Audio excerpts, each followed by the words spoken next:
মুসলিমের বিয়ে ইসলামিক শরিয়া অনুযায়ী যেহেতু হয়, সেক্ষেত্রে ইসলামী শরিয়ার ভিত্তিতে মামলাটির রায় কী হওয়া উচিত এবং কি হতে পারত এবং কি হবে যদি ইসলামী ল দিয়ে, মুসলিম ল দিয়ে যদি সে বিচারটা করা হয়, সে বিষয়ে আজকে সংক্ষিপ্ত সময়ে জানাবো ইনশাআল্লাহ।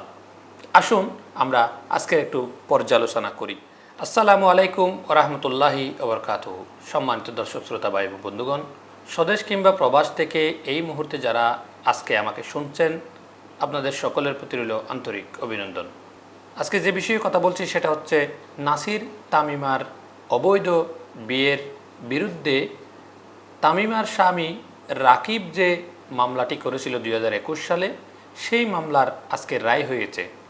সেই রায়ে নাসির এবং তামিমা কি বলছে, আর মামলা যে করেছে তামিমার স্বামী রাকিব কি বলেছে, সেই বিষয়টা জানাবো এবং তাদের দুইজনের বলাবলির এই মধ্যখানে কে বিজয়ী হয়েছে, কে পরাজিত হয়েছে, এবং বিয়ে যেহেতু মুসলমান তারা তিনজনেই, মুসলিমের বিয়ে ইসলামিক শরিয়া অনুযায়ী যেহেতু হয়, সেক্ষেত্রে ইসলামী শরিয়ার ভিত্তিতে মামলাটির রায় কী হওয়া উচিত এবং কি হতে পারত এবং কি হবে যদি ইসলামী ল দিয়ে, মুসলিম ল দিয়ে যদি সে বিচারটা করা হয়, সে বিষয়ে আজকে সংক্ষিপ্ত সময়ে জানাবো ইনশাআল্লাহ। আসুন আমরা আজকে একটু পর্যালোচনা করি। নাসির এবং তামিমার বিরুদ্ধে 2021 সালে তামিমার স্বামী রাকিব, যার ঘরে তামিমার গর্ভে জন্ম নেওয়া একটা কন্যা সন্তানও আছে, সেই রাকিবের ঘর থেকে বিমানবালার চাকরিরত অবস্থায় নাসিরের সাথে পরিচয় হয় তামিমার। সেই তামিমা সেখান থেকে পরকিয়া করে পালিয়ে এসে রাকিব তাকে তালাক দেয়নি, তালাকবিহীন অবস্থায় তারা বিয়ে করার নামে তারা সংসার করছেন এবং সেই ঘরেও একটা ছেলে সন্তানের জন্ম হয়েছে। 21 সালে রাকিব ঢাকার একটি আদালতে একটি মামলা দায়ের করেন এবং সেই মামলার লয়ার হিসেবে একজন মহিলা আইনজীবী দায়িত্ব পালন করেন। চাঞ্চল্যকর এই মামলার 10 জুন 2026 অর্থাৎ গতকাল রায় হয়েছে। সেই রায়ে কি হয়েছে? কালবেলা পত্রিকার একটা ফটোকার্ড দেখলাম, তালাকবিহীন বেবিচারের মামলায় খালাস পেলেন নাসির এবং তামিমা। সেক্ষেত্রে রাকিবকে যখন প্রশ্ন করা হলো, বাংলা ভিশনে সে ভিডিওতে, বাংলা ভিশনে দেখলাম ভিডিওতে রাকিব বলছিলেন টাকা এবং ক্ষমতার কাছে হেরে গেছি। আবার ইত্তেফাক পত্রিকায় দেখলাম যে নাসির এবং তামিমা বলছে যে সত্যের বিজয় হয়েছে। এখন নাসির এবং তামিমা দাবি করছে সত্যের বিজয় হয়েছে, আর রাকিব বলছে টাকা এবং ক্ষমতার কাছে হেরে গেলাম। এখন প্রশ্ন হচ্ছে, আসলে কি সত্যের জয় হয়েছে নাকি মিথ্যার জয় হয়েছে? এবার রাকিব বলছেন টাকা এবং ক্ষমতার কাছে হেরে গেলাম। টাকার কাছে কি সত্যি সত্যি রাকিব হেরেছে, কি ক্ষমতার কাছে হেরেছে নাকি আইনের কাছে হেরেছে?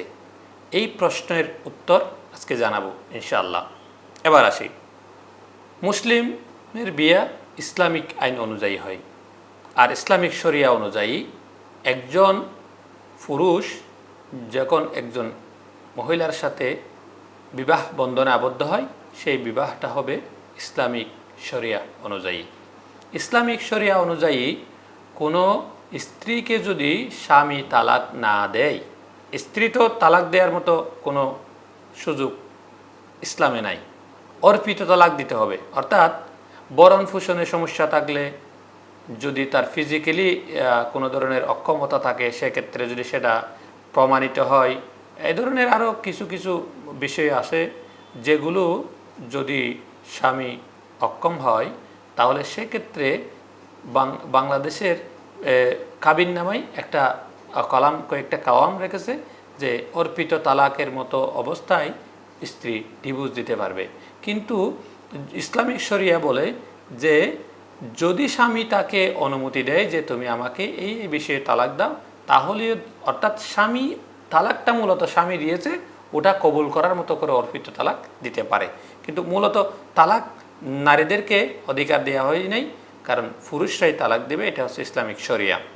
এখানে যেহেতু রাকিব সরাসরি তালাক দেয়নি, বরণ পোষণে, ফিজিক্যাল রিলেশনে এবং অন্য কোনো আদার্স কোনো এখানে সে ধরনের প্রমাণ পাওয়া যায়নি। তামিমা নাসির যেহেতু একজন ক্রিকেটার এবং তার অটল ধন সম্পদ আছে, তাদের মধ্যে যেহেতু পরকীয়া প্রেম হয়েছে, তারা শেষ চলে আসছে, সেক্ষেত্রে বাচ্চা হোক আর না হোক, সংসার করুক আর না করুক, যাই করুক না কেন, ইসলামিক শরিয়া অনুযায়ী রাকিব বারবার বলছিলেন আমি তালাক দেইনি, সেক্ষেত্রে ইসলামী শরিয়া বলে এখনও তামিমা রাকিবের স্ত্রী। আর রাকিবের স্ত্রী থাকাকালীন সময়ে যতদিন পর্যন্ত তালাক দিবে না, এর থেকে যদি মৃত্যু পর্যন্ত তালাক না দেয়, যতদিন দ্বিতীয় স্বামী অথবা এভাবে পালিয়ে বিয়ে করার নাম দিয়ে ব্যভিচার করবে, সবগুলোই ব্যভিচারের আমল নামায় বিবেচিত হবে। এটা হচ্ছে ইসলামিক শরিয়া। তাহলে রাকিব বলছে টাকা এবং ক্ষমতার কাছে হেরে গেছি। আসলে কি রাকিব টাকা এবং ক্ষমতার কাছে হেরেছে? হ্যাঁ, দেশে দুনিয়াতে এখন টাকা থাকলে অনেকেই হারে, টাকায় অনেক কিছুর মূল হয়ে দাঁড়িয়েছে। কিন্তু এখানে আমি বলবো টাকার কাছে রাকিব হারেনি, ক্ষমতার কাছে হেরেছে, সেটাও আংশিক সত্য, মূলত আইনের কাছে হেরেছে। কারণ এখানে যদি ইসলামী শরিয়া অনুসরণ করে বিচারটা করা হতো, তাহলে রাকিব অবশ্যই হারত না, হারত তাদের বেবিচারের যে প্রক্রিয়াটা সেটা। সুতরাং আসুন, আমরা বারবারই বলছি, ব্যক্তি, পরিবার, সমাজ এবং রাষ্ট্র পরিচালনায় যদি ইসলাম আসে, তাহলে দুনিয়াতে যে জঞ্জাট হচ্ছে, এই যে একজনের স্ত্রী আরেকজনের কাছে চলে যাচ্ছে পরকীয়া, সন্তানটা কোথায় যাবে? এ না হয়ে তালাক দিল, ও না হয়ে গ্রহণ করলো, সন্তানের জীবনটা অনিশ্চিত। একটা পারিবারিক যে সামাজিক যে অবক্ষয়, এটা কিন্তু ইসলাম অনুসরণ করা হলে হতো না। তা নাসির এবং তামিমার যে বিচারটা যদি আজকে আদালতে শরিয়া দিয়ে হতো, তাহলে অবশ্যই রাকিব তার স্ত্রী ফিরে পেত এবং নাসির এবং তামিমা যে বেবিচারের মতো গুনাহ করেছে, সেটার জন্য তারা অবশ্যই শাস্তিযোগ্য অপরাধ বলে বিবেচিত হতো। এটাই হচ্ছে ইসলামিক আইন। এবং রামিসার বিষয়টাও, রামিসা সহ বাংলাদেশে যত দর্শনের ঘটনা ঘটছে প্রতিনিয়ত, গতকালকে মাননীয় স্বরাষ্ট্রমন্ত্রী সালাউদ্দিন আহমদ যে নতুন একটা উপজেলা তৈরি করেছেন ফেকুয়া এবং চকরিয়ার মধ্যবর্তী মাতামুহুরি, সেখানে একটা বাড়িতে ডাকাতি করতে ঢুকে মা মেয়েকে ধর্ষণ করা হয়েছে। মা এবং মেয়ে দুইজনকে কী করে, বিষয়টা কি জঘন্য। এরপরে আরও জানতে পেরেছি, পিরিয়ড অবস্থায় ছিল 15 বছরের সেই কিশোরী মেয়েটা, তাকে ধর্ষণ করা হয়েছে। আজকে সে আইসিইউতে আছে এখানে কক্সবাজার হাসপাতালে। কি জঘন্য একটা বিষয়। এটা আপনার আমার পরিবারের যদি হয় কেমন লাগবে? আমাদের কলিজাটা ফেটে যাবে। তারপরেও আমরা কি আওয়াজ তুলতে পারি না যে আমরা ইসলামের আইন চাই, আল্লাহর বিধান চাই, শরিয়ার আইন চাই? এই শরিয়ার আইন, আল্লাহর বিধান ব্যক্তি, পরিবার, সমাজ ও রাষ্ট্রে যদি কায়েম হয়ে যায়, শান্তির সুবাতাস অবশ্যই বইবে রাষ্ট্রে, শান্তির সুবাতাস অবশ্যই বইবে সমাজে, অবশ্যই পরিবার পর্যন্ত সেটা প্রতিষ্ঠিত হবে ইনশাআল্লাহ। সেই শরিয়া আইনের জন্য এই রাষ্ট্রে যারা কাজ করছে, তাদেরকে আমাদের প্রত্যেকের যে কোনো ওয়েতে সহযোগিতা করা উচিত। বিশেষ করে ইসলামিক রাজনৈতিক দলসমূহ যারা কাজ করছেন, তারা যদি একচ্ছত্র ক্ষমতায় অধিষ্ঠিত হয়, তাহলে ক্রমান্বয়ে ইনশাআল্লাহ শরিয়া আইন বাস্তবায়নের দিকে আগাবে বলে আমরা বিশ্বাস করি। সেই জন্য ব্যক্তি, পরিবার, সমাজ ও রাষ্ট্রে যদি আমরা শরিয়া আইন প্রতিষ্ঠা করতে পারি, তাহলে গুম, খুন, ধর্ষণ, হত্যা সহ যাবতীয় অপরাধ সমাজ থেকে মূলোৎপাটন হবে বলে আমাদের বিশ্বাস, আমার বিশ্বাস ইনশাআল্লাহ। আল্লাহ রব্বুল আলামিন আমাদের সকলকে বোঝার এবং শান্তি প্রতিষ্ঠার অগ্রণী সৈনিক হিসাবে কবুল করুন। আমিন। ওয়াখির দাওয়ানা আনিল হামদুলিল্লাহি রাব্বিল আলামিন।